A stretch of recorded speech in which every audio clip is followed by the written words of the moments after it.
दोस्तों नमस्कार। मैं सुनील आकाश बोल रहा हूँ।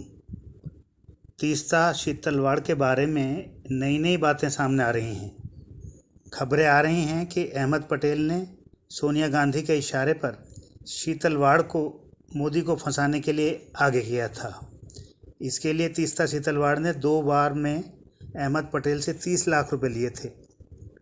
हाल ही में तीस्ता शीतलवाड़ के कारनामों की जांच के लिए जो एसआईटी गठित हुई थी, उसने इन बातों का खुलासा किया है। एसआईटी ने तीस्ता की जमानत याचिका में दिए हलफनामे में कहा है कि गोधरा कांड में तीस्ता को 30 लाख रुपए मिले थे, जो 2 बार में दिए गए थे। पैसों का लेन देन सर्किट हाउस में हुआ था। एसआईटी का दावा है कि यह पैसा कांग्रेस पार्टी के फंड से दिया गया था और इस पैसे को देने का उद्देश्य था 2002 में मोदी की गुजरात सरकार को गुजरात दंगों के माध्यम से बदनाम करना, जिससे मोदी को बदनाम किया जाए और चुनावों में गुजरात में कांग्रेस उसका राजनीतिक लाभ उठा सके। इसके लिए सरकार व प्रशासन के खिलाफ फर्जी सबूत भी गढ़े गए थे। इस कार्य में तीस्ता के साथ पूर्व डीजीपी आरबी श्री कुमार और पूर्व आईपीएस अफसर संजीव भट्ट भी शामिल रहे थे। एसआईटी ने यह भी दावा किया है कि गुजरात सरकार को बदनाम करने की साजिश अहमद पटेल के कहने पर की गई, जो सोनिया गांधी के उस समय राजनीतिक सलाहकार थे।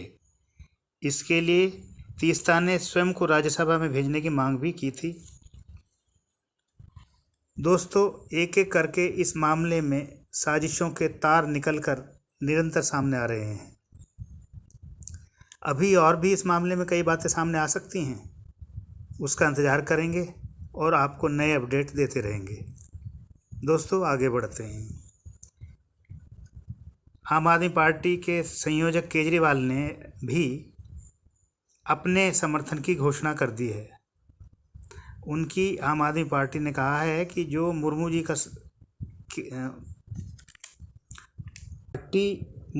का सम्मान करती है, मगर राष्ट्रपति चुनाव के लिए अपना समर्थन विपक्षी उम्मीदवार यशवंत सिन्हा को ही देंगे।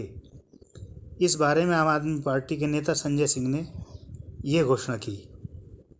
आम आदमी पार्टी के बारे में पहले से ही ऐसी अटकलें थीं कि केजरीवाल जी अपनी मित्रता ममता बनर्जी से निभाना पसंद करेंगे, मगर दोस्तों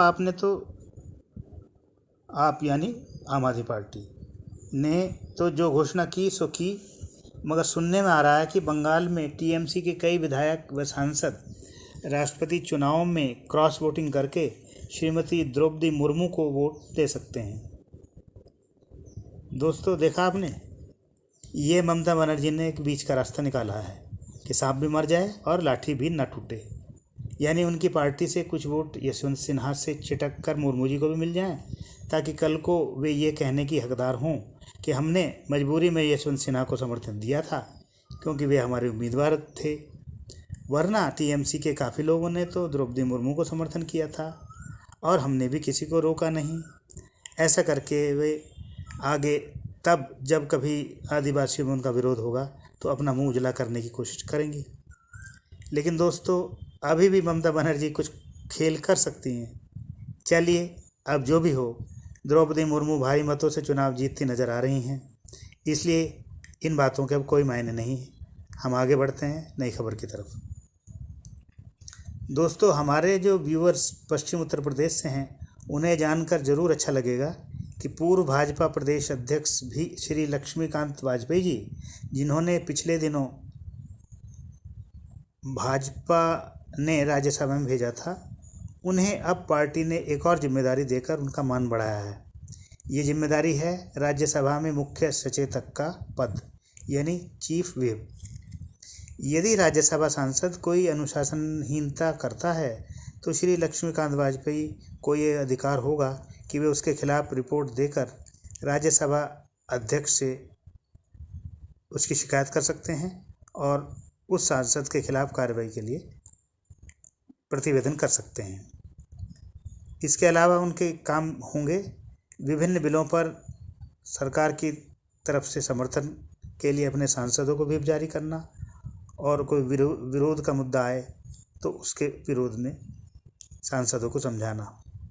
ये एक बड़ी जिम्मेदारी है। आपको ज्ञात होगा कि राज्यसभा में नेता सदन का पद केंद्रीय मंत्री पीयूष गोयल को दिया गया है और चीफ व्हिप का पद डॉक्टर लक्ष्मीकांत वाजपेयी को मिल गया है। अब राज्यसभा में सिर्फ एक पद खाली है, नेता के सदन का उपनेता पद।